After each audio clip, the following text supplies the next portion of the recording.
Well, we just got through doing like a 7-minute run through because I realized I didn't have the microphone on. So we had some really good video footage.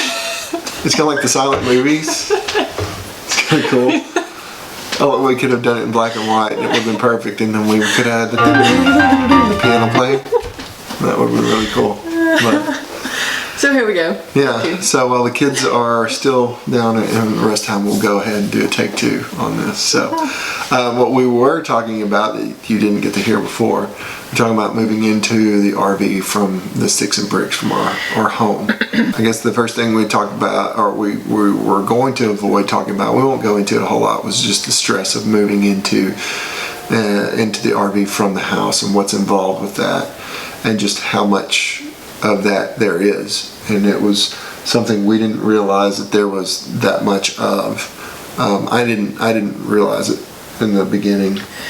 I don't know that I did either. You're more focused on whether or not the whole full timing is going to happen, whether the Brad's job's going to be there for us. You're just more concerned about the logistics of the actual full timing and traveling and the journey and all of that. You don't really think in the beginning about all of the little things along the way, all of the decisions that have to be made along the way. What to sell, what to keep, whether or not to rent, whether to sell your house, all of those just life-changing decisions. Right, and it's a lot, and it adds up, and then it even goes into subtopics of there you go, of just nap times and how the kids are going to adapt and their friends and where they're going to sleep, and if you want to, I know this sounds silly because so many do this, but whether or not you want to make the sofa into a bed every night for one of them to sleep on, and then make it back up, and then stuff like where to store all the sheets and the blankets for all that, and then if you don't go that route, the bunk beds and there's just so much to try to figure out between also travel trailers and fifth wheels and motor homes and just so many decisions to make. I can understand why people need 4, 5, 6 months or more to plan for something like this. Absolutely. Absolutely. Yeah, and hours, and that's probably a little bit on mine because just the way I came up with this idea and the amount of time that I've given us. But I mean, it's kind of our style in some ways about making decisions. This has been a little bit longer of a time. I mean, we started back kind of at the end of September, beginning of October, and that is when the main idea was brought up to Susan, and we started talking about it. So I only laughed because I thought he'd absolutely lost his mind. I thought it was just another one of Brad's fun ideas that he's come up with. I'm a little more of a processor than the go with the flow, spur of the moment kind of person. So yeah, that was fun. With October and then November, December. So we're trying to cram in all this amount of stuff, finding an RV and then figuring out how we're going to rent or sell or buy or that, and then with kids' school and getting them out of school, and then dealing stuff with my job, getting my job prepared for us to be able to do this. It's been a lot. Mm-hmm. Plus, like she said, the downsizing and stuff. In my opinion, we're doing it in kind of record time. Yeah. Yes. So. No kidding. Well, once he got the approval from his job that this was going to be a go, man, we just full speed ahead. It was like that's what we were waiting for. And then it was just. I think within 2 weeks after that happened, we had. Our Class A purchased in a couple of weeks, maybe a month, but all of that, and then it just kind of happened that I was talking to my dad about it one night, and he kind of threw in the idea of well, instead of y'all trying to sell everything, which terrified me, I'll move in, take over your rent, or take over your mortgage for you. So that made actually one thing a little easier. We're not having to wait to sell a house or anything. Right. He's moving in a couple of weeks actually. Right, and that was a big stress relief because it gave us, obviously a place to come back to, which is still our home. Even though he's living here, we've maneuvered things around in the house and are still maneuvering things around in the house to accommodate his stuff and our stuff. So we're very fortunate that we can leave a lot of our stuff. We can, kind of swap things out as we go. If the seasons change, or, if we just want to leave something, just kind of a home base type of thing. So we'll be able to come home for Christmas and spend, 3 or 4 weeks and have Christmas here at the house. So still that home option that Susan really didn't want to give up, which I don't blame her. I mean, at first I was like, we can get a house anywhere, we can sell this and, and come back. We may not even come back, which it might be. Maybe we do find something else, but it gives us the option to come back here. Yeah, that was terrifying. And so many do it. So many do it in order to travel and to go and be on this journey. I guess we would have if we didn't have any other option. And we didn't really want to rent to strangers.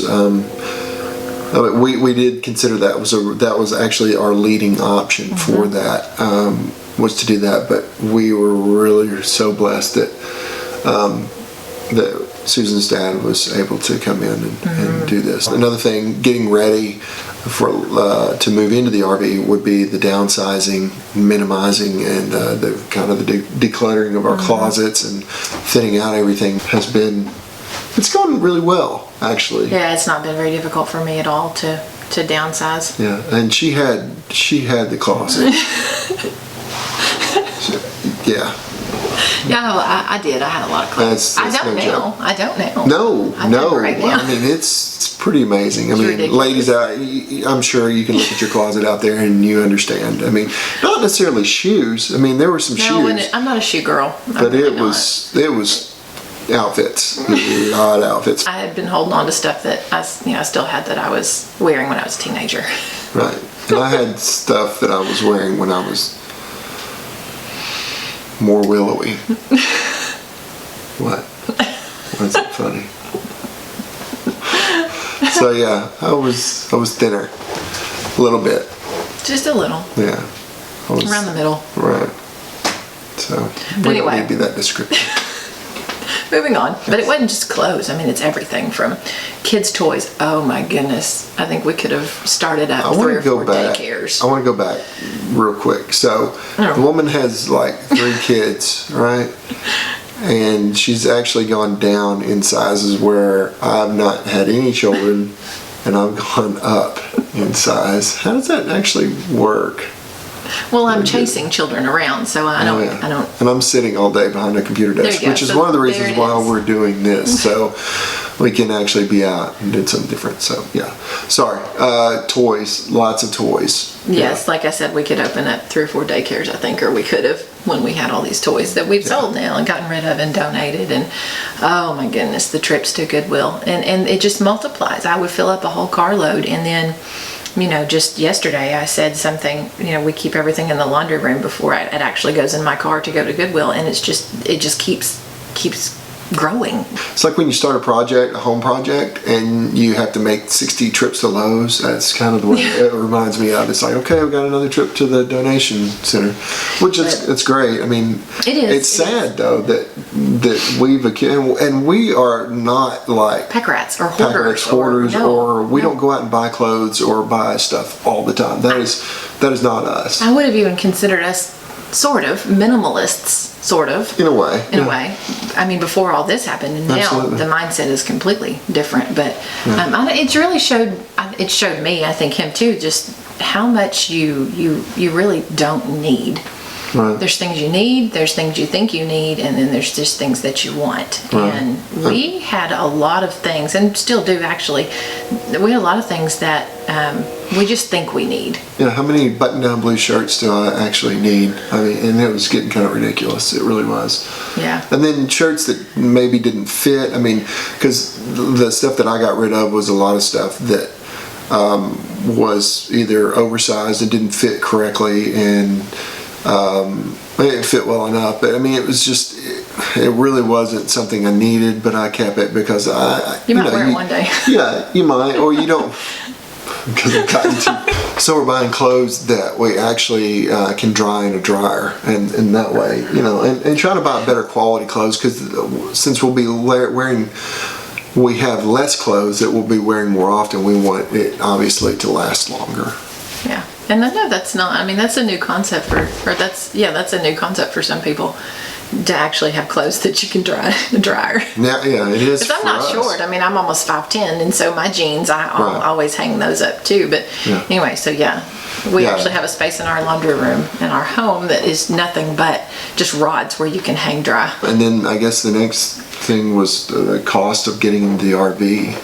Of everything you'll need, be it sewer hoses, water hoses for drinking water, heat tape for the freeze up your pipes, and just all the little bitty stuff that you'll need. And then dehumidifiers and a vacuum cleaner that you can hang on the wall, or whatever. An Instapot. Yes, that I'm terrified to use, but I guess I'll be more familiar with it at some point. Anybody that wants to comment on this and actually tell me it's okay, I'm going to learn how to use it, please feel free to. Yeah.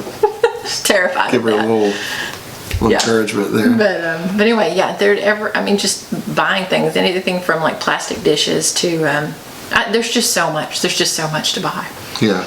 And the bigger stuff, that we'll need to, be it EMS systems, towing systems for the towing car. for our car, to pull our car, for cellular reception, to have internet, Wi-Fi stuff, to pick up better Wi-Fi for the parks that apparently aren't going to have it, but just stuff like that. I mean, it's pretty crazy. Camping memberships, which ones, what kind. Yeah, there's just a lot. And those pay for themselves, obviously. So, we do recognize that the camping memberships and everything else are needs, and you're going to have it. So, everything.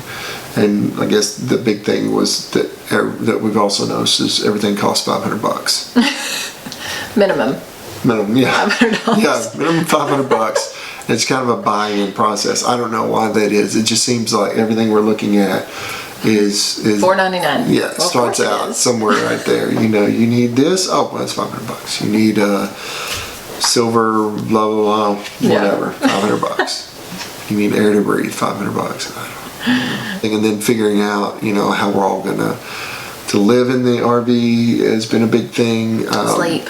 Where we sleep. Nap times. It's just a lot of decisions, a whole lot of decisions, what to do and what not to do, and what's best for our family, and it's hard to make those decisions when you've never done this before. But it's a journey we're excited about. All the bumps along the way. My mom used to say the bumps are what you climb on. You can't go up unless you have them. So, this is just another chapter in our lives that we're looking forward to. Absolutely, absolutely, and you embrace the bad, because it makes the good just that much better. That's right. With change comes a little pain. We'll just embrace it as best we can. I'll do it through gritted teeth and a lot of words said under my breath, I'm sure, as I go. But the important thing is that we're doing it together. We're doing it as a family, and just getting to embrace that, and it'll be something that we'll remember forever, of course, and the kids hopefully will have good memories of it, and not just be really bummed out. Why did you do this to us, Dad? Years of therapy to help them to recover.